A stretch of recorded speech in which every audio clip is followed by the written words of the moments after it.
how to allow or deny usage data access permission on Samsung Galaxy S26 Ultra. So let's start the video. First of all, go to app library. Now here, so click on settings app.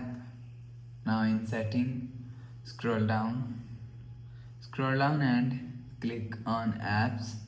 So you will see apps is here, so click on apps.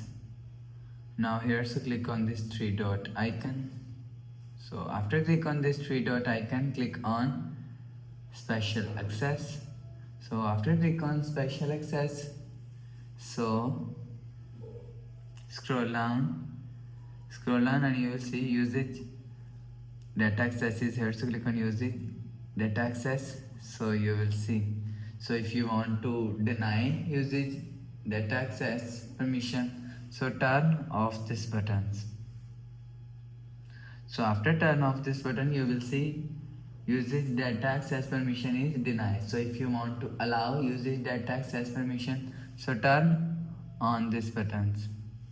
So after turn on this button, you will see usage data access permission is allowed. So after the process, go back to home screen, refresh phone. So that's how you can allow or deny usage data access permissions on Samsung Galaxy S26 Ultra.